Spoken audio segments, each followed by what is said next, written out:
There is no resume, no formula for heroism. Sometimes it is the most unlikely people who step up. Such was the case in Cleveland this week when a very idiosyncratic hero emerged to help put an end to one of the most horrific kidnapping cases in memory. His name is Charles Ramsey. He is a dishwasher turned icon who has a special way with words, as Nightline anchor Cynthia McFadden learned firsthand. At the beginning of the week, Charles Ramsey was a guy who worked in the kitchen at the local Hodges restaurant in Cleveland. Have you heard from them? Yes, about every 10 minutes. What are they saying? You crazy SOB. They must be real proud of you. So to speak. In fact, his co-workers have had T-shirts made explaining how they see it. All I can say is the phone here is nonstop ringing. They are doing T-shirts. There are people calling to donate money. There are women calling to ask him if he's married. Chuck stopped in, get his paycheck, saw everyone, and just wanted to say, still got my job, right? We're like, of course, still have a job, and said he was looking forward to just getting back to work. On Monday afternoon, Charles Ramsey says when he heard a woman screaming, he raced over and broke down the door to his neighbor, Ariel Castro's home. The rest, as they say, is history. Even the Cleveland police chief weighed in. Mr. Ramsey does deserve a lot of credit, and he is the true key to this case. As did the mother of one of the rescued girls. It was awesome what he did, because he could have turned his back, and he chose not to.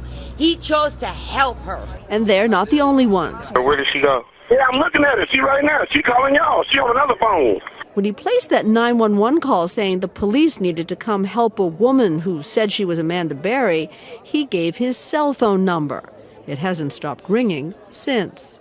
There are numbers in this phone that start off with 945650000 hyphen something something something hyphen. So I'm just guessing that's Denmark.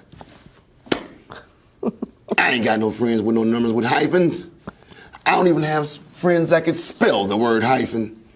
Message after message from around the world, praising him as a hero. So like at 4 o'clock, like 10, 15 calls, you're a hero, man. Greetings from Malaysia. What does that feel like, Charles? That feels like Boost Mobile is going to charge me more than $50 a month.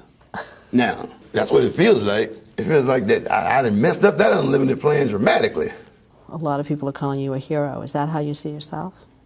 Of course not, sugar. I'm a dude that did what he had to do. You can put any label you want on that. There's a reward, $25,000 for Amanda Berry's safe return. All you have to do is make that check out to Amanda Berry.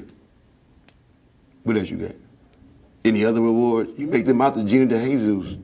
What else you got? You go get that to Michelle. What else you got? So you don't feel you're not going to collect any money for this? If I could do this all over again, you'd come out with the same happy ending. Keep your money. There has been a dissenting voice raised over the past 24 hours. Angel Cordero, who also lives on the street, says it was he, not Ramsey, who broke down the door. Ramsey arrived after she was outside with the girl.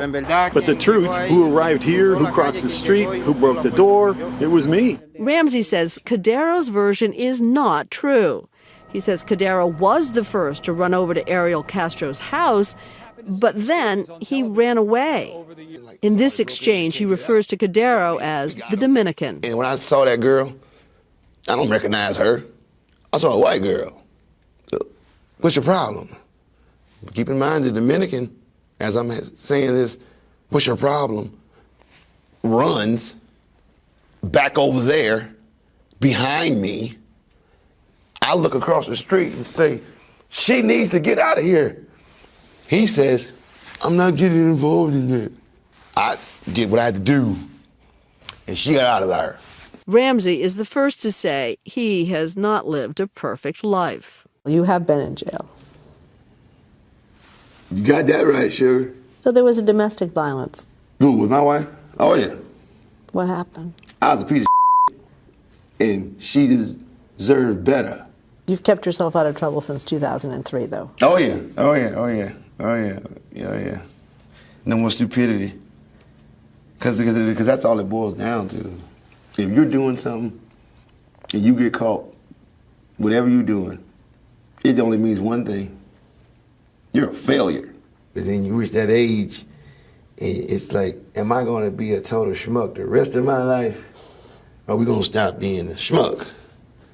Well, on Monday, you showed the world you weren't a schmuck. Don't know about next Monday. Can't promise you nothing. For Nightline, I'm Cynthia McFadden in New York.